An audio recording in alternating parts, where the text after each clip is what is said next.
Simple buffer के बाद next आता है मिक्स बफर। मिक्स बफर कितने टाइप के हैं? दो टाइप के। मिक्स्ड बफर में दो टाइप है, acidic buffer and basic buffer. तो इसमें सबसे पहले देखते हैं first type, acidic buffer. Acidic buffer, ये बफर्स बहुत यूजफुल है। एसिडिक बफर में क्या क्या होता है प्रेजेंट, वो बहुत इंपॉर्टेंट है। इसमें एक तो रहेगा वीक एसिड। किसका सॉल्यूशन है ये? मिक्सचर ऑफ, इधर ये क्या है, मिक्सचर ऑफ, कोई ना कोई वीक एसिड होना जरूरी है, इसमें कंपलसरी है। वीक एसिड के साथ होना चाहिए सॉल्ट ऑफ, इसी वीक एसिड का salt of same weak acid with strong base. Strong base के साथ इसी वीक एसिड का सॉल्ट भी होना चाहिए। इन दोनों का अगर मिक्सचर है तो इसको क्या कहना है? Acidic buffer. पहले तो इतना तो एकदम सिंपल ही है, एक वीक एसिड होना चाहिए और उसी का सॉल्ट होना चाहिए स्ट्रॉन्ग बेस के साथ। इसमें अगर एक एग्जांपल याद रखते हो तो बाकी सब एग्जांपल याद रखने की जरूरत नहीं है। जैसे वीक एसिड याद रखो, CH3COOH, acetic acid weak acid है। और इसी का अगर स्ट्रॉन्ग बेस के साथ NaOH के साथ अगर मैं सॉल्ट फॉर्म करूं तो क्या रहेगा? CH3COO Na रहेगा। क्लियर है ये? तो अगर इस टाइप का मिक्सचर आ रहा है तो इसे क्या कहना है? बफर कहना है। ठीक है, एसिडिक बफर कहना है। या फिर weak acid and it's conjugate base भी। ये क्या है, क्या लिखा हुआ है? ये CH3COO- लिखा है और साथ में Na प्लस है। Na प्लस का इसमें कोई रोल नहीं है। ठीक है, तो ये mixture of weak acid and it's conjugate base, इसको मैं सॉल्ट कहता हूँ। ठीक है, CH3CONA क्या है? सॉल्ट है। या फिर इसी को भी मैं कभी कभी सॉल्ट कहता हूँ। ठीक है, क्योंकि Na प्लस का कोई रोल नहीं है तो इसी को एज ए सॉल्ट या कॉन्जुगेट बेस, कुछ भी लिखते हो तो करेक्ट है, कॉन्जुगेट बेस। दोनों प्रेजेंट होने चाहिए और दोनों का जो अमाउंट है वो कंपेरेबल होना चाहिए। मतलब जैसे अभी ये है और ये है, दोनों का अमाउंट या तो सेम होना चाहिए। सेम अगर है तो बहुत ही अच्छा है, सेम नहीं है तो ज़्यादा से ज़्यादा 10 टाइम्स एक दूसरे के हो सकता है। मतलब ये अगर 10 है तो ये 1 हो सकता है कंसंट्रेशन, और इसका अगर 10 है तो इसका 1 हो सकता है। ठीक है, ज़्यादा से ज़्यादा 10 टाइम्स वेरी कर सकता है। ठीक है, 10 टाइम्स अगर ज़्यादा वेरी कर रहा है तो वो बफर अच्छा बफर नहीं है। ठीक है, या फिर सिंपली वो बफर ही नहीं है। तो इसमें क्या याद रखना है, ये जो कंसंट्रेशन आ रहा है, concentration of CH3COO- divided by करता हूँ कंसंट्रेशन ऑफ CH3COOH, ये क्या आना चाहिए? लेस देन 10 आना चाहिए बट ग्रेटर देन 0.1 आना चाहिए। मतलब एक दूसरे के 10 टाइम्स तक अलाउड है, तभी ये बफर क्या है? अच्छा बफर है। और बेस कब रहेगा?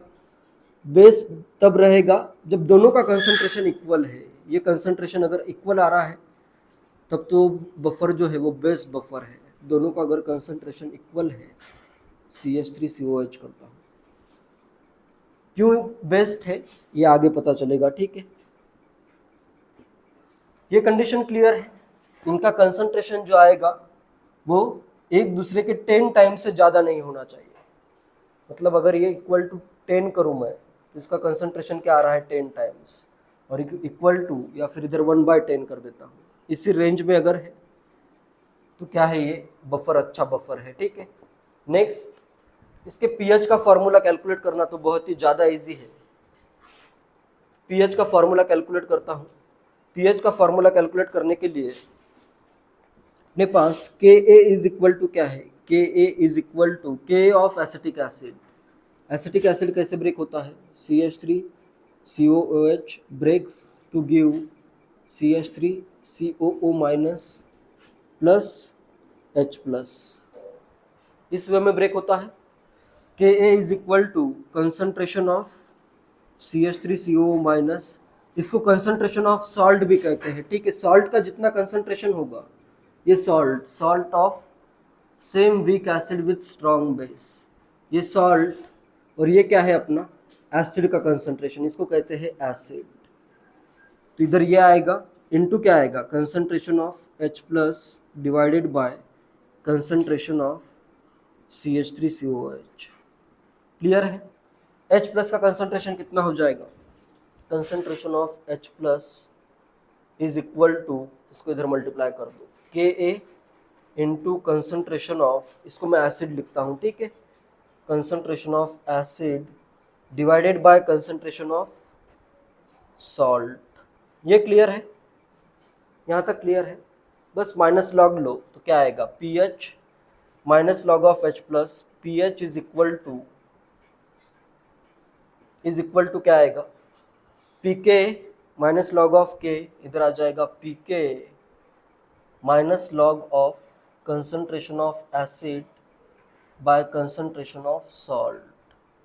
लेकिन ये फॉर्मूला इस वे में ही याद रखना है, pH is equal to pKa plus log of, ऊपर हमेशा सॉल्ट का कंसंट्रेशन और नीचे हमेशा एसिड का कंसंट्रेशन। सिंपल फार्मूला है। कभी कभी pH का फार्मूला लिखने से बेटर है कि तुम डायरेक्टली ये फार्मूला अगर लिखते हो, उससे आंसर ज़्यादा इजीली आता है। काफ़ी कुछ क्वेश्चन में इससे आंसर इजीली आता है, कुछ क्वेश्चन में इससे आंसर इजीली आता है। तो ऐसे नहीं करना है कि हर बार तुम डायरेक्टली फार्मूला यूज करो, कभी कभी इसमें अगर पुट करते हो वैल्यूज तो डायरेक्टली आंसर आ जाता है, ठीक है। तो ये भी फार्मूला इंपॉर्टेंट है, ये तो फार्मूला तुम्हें पता ही है। इसी से क्या आया, ये फार्मूला आया, pH is equal to pKa plus log of concentration of salt by concentration of acid, ठीक है। तो इस बफर का नेक्स्ट आता है, ये क्लियर है, सिंपल है, ये बिल्कुल याद रखो। pH अगर एसिडिक बफर है तो उसमें pH कैलकुलेट होगा, और वीक एसिड है तो क्या गिवन होगा, K गिवन होगा। तो इधर आएगा pK plus log of salt का कंसंट्रेशन हमेशा ऊपर और एसिड का कंसंट्रेशन नीचे आएगा। क्लियर है ये? इसी को मैं क्या लिख सकता हूं, ठीक है, इतना नोट करो और बताता हूं इसमें। ये जो इक्वेशन आ रहा है pH इज इक्वल टू, इसको एक नेम भी है, इसको कहते हैं हेंडरसन इक्वेशन,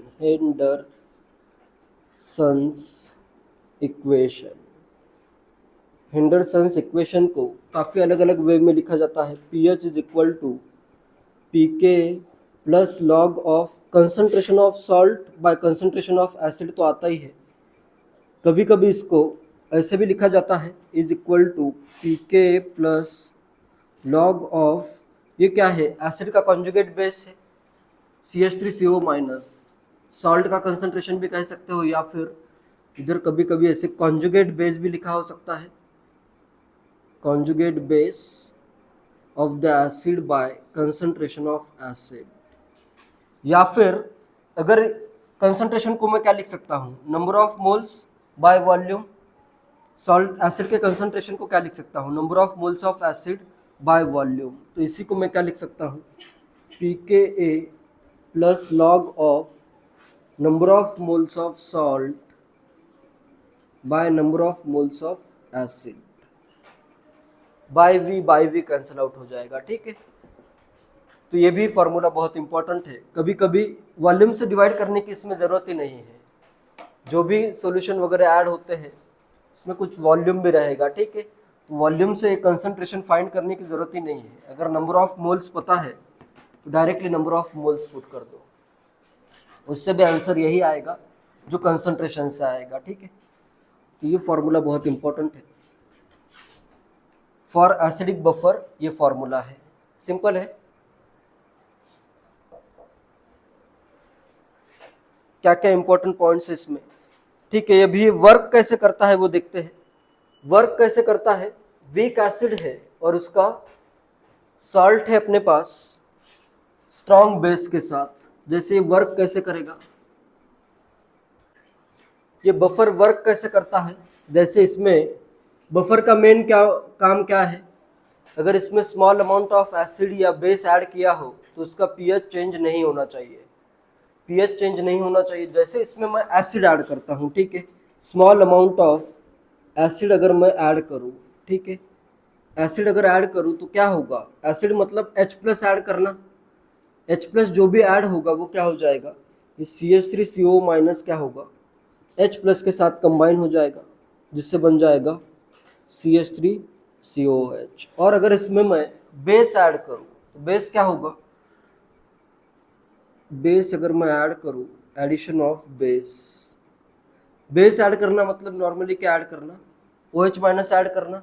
तो अगर मैं इसमें OH माइनस ऐड करता हूँ तो क्या होता है, इसमें जो CH3COH प्रेजेंट है वो रिएक्ट हो जाता है OH माइनस के साथ, और जिससे क्या फॉर्म हो जाएगा, CH3COO माइनस फॉर्म होगा।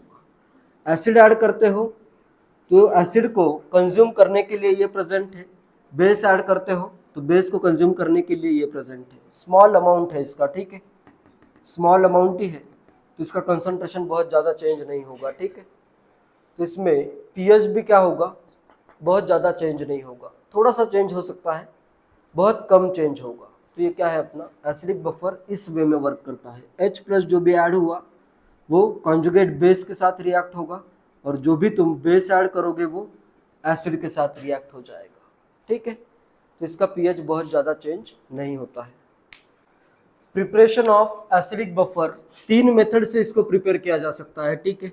नेक्स्ट अपने पास ये बहुत इंपॉर्टेंट है प्रिपरेशन, क्योंकि इस पे क्वेश्चन बहुत बार आया है, preparation of acidic buffer. Acidic buffer अगर मुझे प्रिपेयर करना है तो फाइनल सॉल्यूशन में मुझे क्या क्या चाहिए, वीक एसिड चाहिए और उसका सॉल्ट चाहिए विथ स्ट्रॉन्ग बेस। तो पहला मेथड तो ये है कि अगर मैं एक वीक एसिड का सॉल्यूशन ऐड करूं और एक सॉल्यूशन मैं ऐड करता हूं इस सॉल्ट का, तो बन जाएगा बफर। तो फर्स्ट मेथड है बाय मिक्सिंग, या बाय मिक्सिंग ही करता हूं, by mixing solution of weak acid and solution of weak acid, salt of that weak acid with strong base। इन दोनों का अगर मैं सॉल्यूशन ऐड करूं, ठीक है, तो क्या होगा, इसका भी कुछ अमाउंट रहेगा, इसका भी कुछ अमाउंट रहेगा, उससे क्या फॉर्म हो जाएगा अपना एसिडिक बफर फॉर्म हो जाएगा। क्लियर है, ये फर्स्ट मेथड है। ये जैसे फर्स्ट मैं लेता हूं कंसंट्रेशन, इसका V1 लेता हूँ, वॉल्यूम लेता हूँ, फर्स्ट सॉल्यूशन का अगर मैं वॉल्यूम लूँ V1 और इसकी मोलारिटी मैं लेता हूँ M1, सेकेंड सॉल्यूशन का मैं वॉल्यूम लेता हूँ V2 और मोलारिटी लेता हूँ M2, तो इसके कितने मोल्स आ जाएंगे, वीक एसिड के मोल कितने होंगे, N1 कर देता हूँ, या number of moles of acid कितने होंगे, M1 इंटू V1 होंगे, number of moles of salt कितने होंगे, M2 V2 होंगे। तो यहाँ से ऐसे मोल्स कैलकुलेट करो और फिर फाइनल इसका पीएच फाइंड करो, ठीक है।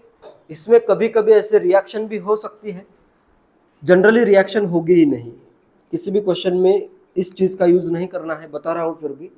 CH3COH है, इसका कंसंट्रेशन इनिशियल में लेता हूँ C1, ठीक है, इससे फॉर्म हो रहा है CH3COO minus plus H plus, इसका C1 लेता हूँ, इसका कंसंट्रेशन में लेता हूँ C2। क्लियर है, इसमें से मैं अल्फा रिएक्ट करता हूँ, ये रिएक्शन बहुत कम होगी। बहुत कम क्यों होगी, क्योंकि ऑलरेडी इसका कंसंट्रेशन काफ़ी ज़्यादा है, कॉमन आयन इफेक्ट के कारण ये डिसोसिएट नहीं होगा। फिर भी अगर डिसोसिएट करता है, अल्फा डिसोसिएट कर देता हूँ तो इधर कितना आ जाएगा, C माइनस C1 अल्फा, इधर कितना आ जाएगा C2 प्लस C1 अल्फा, इसका कंसंट्रेशन कितना आ जाएगा C1 अल्फा। क्लियर है, अल्फा इसमें नेग्लिजिबल रहेगा, ये इजीली प्रेडिक्ट किया जा सकता है बाय प्रेडिक्टिंग। क्यों प्रेडिक्ट कर रहा हूं मैं, ये alpha is much much lower than 1। Already जब ये आयन प्रेजेंट है, नॉर्मली ये डिसोसिएट हो सकता है, लेकिन ऑलरेडी ये कॉमन आयन प्रेजेंट है तो इसका डिसोसिएशन नेग्लिजिबल ही होगा या होगा ही नहीं, ठीक है।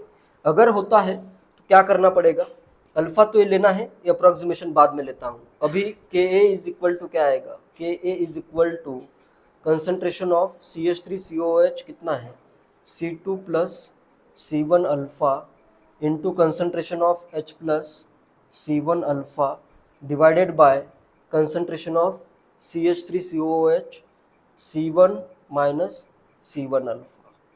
क्लियर है? तो तुम्हें यहाँ पे अगर H प्लस का कंसंट्रेशन फाइंड करना है, कितना है H प्लस का कंसंट्रेशन? C1 अल्फा है। इधर ये अल्फा अगर मच लेस देन 1 है, मच लेस देन 1 है, ये टर्म निग्लेक्ट हो जाएगी, ये भी टर्म निग्लेक्ट हो जाएगी। इज इक्वल टू क्या आएगा? Is approximately equal to C2 into C1 alpha divided by C1। Clear है? C2 और C1 ही क्या है? Concentration of salt and concentration of acid है। फिर तुम सेम फार्मूला ही आएगा इधर, Pk इज इक्वल टू, या फिर इसको मैं कंसंट्रेशन ऑफ H प्लस कर देता हूँ। ठीक है, ये क्या लिखा हुआ है? कंसंट्रेशन ऑफ H प्लस लिखा हुआ है। C1 alpha is concentration of H plus. Approximation इसमें देखो अल्फा बहुत कम ही रहेगा। ठीक है, H प्लस का concentration is equal to, further वही फार्मूला आएगा क्योंकि कर रहे हो वही कर रहे हो। क्या आएगा? Ka into C1 by C2 pH is equal to pKa plus log of C2 by C1। क्या आया? वही आया formula, pH is equal to pKa plus log of concentration of conjugate base या salt divided by concentration of acid. ठीक है, rarely ये करना पड़ेगा, या किसी क्वेश्चन में अब तक तो ऐसा क्वेश्चन नहीं आया है जिसमें ये करने की ज़रूरत पड़ी हो। ठीक है, तो सिंपली तुम्हें यही फार्मूला यूज करना है। इधर मोल्स कैसे फाइंड करोगे या कंसंट्रेशन कैसे फाइंड करोगे? इससे डायरेक्टली तुम मोल्स फाइंड कर सकते हो। फिर टोटल वॉल्यूम से डिवाइड करने की ज़रूरत है क्या?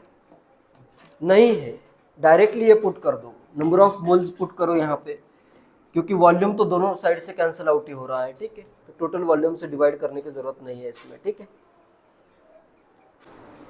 नेक्स्ट मेथड क्या है प्रिपरेशन का? फर्स्ट मेथड में तो क्या किया अपन ने? वीक एसिड का सॉल्यूशन ऐड किया और उसके सॉल्ट विथ स्ट्रॉन्ग बेस का सॉल्यूशन ऐड किया है। ठीक है, ये तो बहुत इजी है। नेक्स्ट सेकेंड मेथड भी बहुत इजी है। अगर मैं मिक्स करता हूँ मैं बाय मिक्सिंग, वीक एसिड का मैं सॉल्यूशन लेता हूँ। ठीक है, वीक एसिड का solution plus lesser amount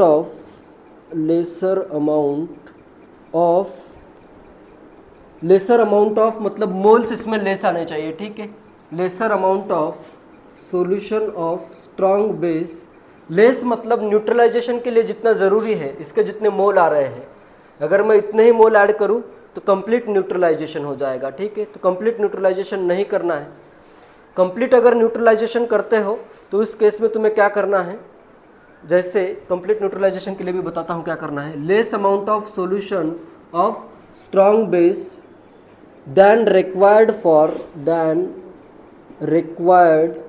for complete neutralisation. Complete neutralisation से कम अमाउंट होना चाहिए। ठीक है, अगर कंप्लीट न्यूट्रलाइजेशन होता है तो तुम्हें सिंपली देखो, अगर मेरे पास CH3COOH है प्लस अगर मैं ऐड करूँ NaOH, कंप्लीट न्यूट्रलाइजेशन के केस में तुम्हें क्या करना है? इसका अगर X मोल है, इसका भी अगर X मोल है। ठीक है, तो यहाँ पे क्या होगा? CH3COO माइनस फॉर्म होगा, ये पूरा का पूरा रिएक्ट हो जाएगा। ये कितना फॉर्म हो जाएगा? X मोल फॉर्म हो जाएगा। ठीक है, तो यहाँ पे तुम्हें सॉल्ट हाइड्रोलिसिस का यूज करना है। पूरा का पूरा अगर CH3CO माइनस है, CH3CO minus Na, salt of strong base and weak acid, तो यहाँ पे तुम्हें क्या यूज करना है? सॉल्ट हाइड्रोलिसिस का फॉर्मूला यूज करना है। ये क्लियर है? इस टाइप के क्वेश्चन ऑलरेडी आ चुके हैं। कंप्लीट न्यूट्रलाइजेशन अगर होता है तो तुम्हें क्या करना है? सॉल्ट हाइड्रोलिसिस का फॉर्मूला यूज करना है। क्लियर है ये? और अगर इनकम्प्लीट होता है, जैसे यहाँ पे होगा इनकम्प्लीट न्यूट्रलाइजेशन। सेकंड केस करता हूँ, ये अगर फर्स्ट केस है तो सेकंड केस में करता हूँ, इधर करता हूँ मैं ये CH3COOH है plus NaOH gives CH3COO minus. इसके मैं लेता हूँ X मोल जो कि ज़्यादा है, मोर है। और इसके मैं लेता हूँ y मोल, जो कि क्या है, लेस है। तो इधर क्या होगा, अभी x में से कितने मोल रिएक्ट होंगे, y मोल रिएक्ट हो जाएंगे, तो बचेंगे कितने इसके, x माइनस y मोल इसके रिमेनिंग हो गए। और इसके कितने मोल फॉर्म होंगे, y ये लेस है, इसके y मोल फॉर्म हो जाएंगे। ठीक है, ये क्लियर है। इसका अमाउंट अगर लेस है तब तो इसके आएंगे x माइनस वाई मोल, इसके आएंगे y मोल। क्लियर है ये? तो फिर यहाँ पे बफर सॉल्यूशन फॉर्म हुआ, इसके भी कुछ मोल, इसके भी कुछ मोल। तो यहाँ पे क्या होगा, बफर सॉल्यूशन फॉर्म होगा। उसमें क्या आएगा, pH is equal to pK plus moles of conjugate base y mole आएगा, divided by moles of acid x minus y mole आएगा। क्लियर है? क्वेश्चन करेंगे और भी क्लियर हो जाएगा। ये बिल्कुल याद रखो, लेकिन पॉइंट, अगर कंप्लीट न्यूट्रलाइजेशन हो रहा है तो बफर नहीं बनेगा। तो इधर बनेगा salt of weak acid and strong base, फिर यहाँ पे तुम्हें सॉल्ट हाइड्रोलिसिस ही करना पड़ेगा। क्लियर है पॉइंट? वाई मोल्स बहुत कम नहीं होंगे यहाँ पे, वाई मोल्स इसके कंपेरेबल ही होंगे। मतलब अगर ये 10 मोल है तो ये 3-4 मोल होगा या कुछ होगा। इन दोनों का जो अमाउंट बनेगा वो क्या होना चाहिए, कंपेरेबल होना चाहिए, 10 टाइम्स से ज़्यादा नहीं होना चाहिए। ये भी 10 टाइम्स इसके नहीं होगा और ये भी इसके 10 टाइम्स से ज़्यादा नहीं होगा। क्लियर है? तो ये जो मोल्स आएंगे वो x और y से बहुत ज़्यादा डिफरेंट नहीं होगा, लेकिन y हमेशा लेस होना चाहिए। y अगर ज़्यादा आता है तब क्या होगा, y अगर ज़्यादा है, अमाउंट ऑफ y अगर बहुत ज़्यादा है, तब तो तुम्हें क्या करना पड़ेगा, पूरा का पूरा रिएक्ट करना पड़ेगा। जो y बचेगा फिर वो बेसिक सॉल्यूशन बन जाएगा, फिर डायरेक्टली OH माइनस का कंसंट्रेशन आएगा। क्लियर है ये?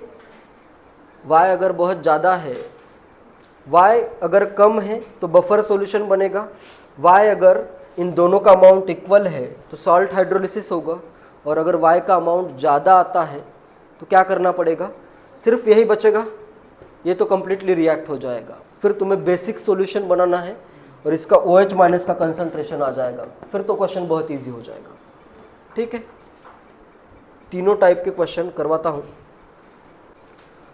थर्ड मेथड क्या है इसको प्रिपेयर करने के लिए, अगर मैं इस सॉल्ट का सॉल्यूशन लेता हूँ, salt of weak acid and strong base by mixing, third method है बाय मिक्सिंग, सॉल्ट का सॉल्यूशन लेता हूँ, salt of strong base and weak acid, ये वाला लिया मैंने।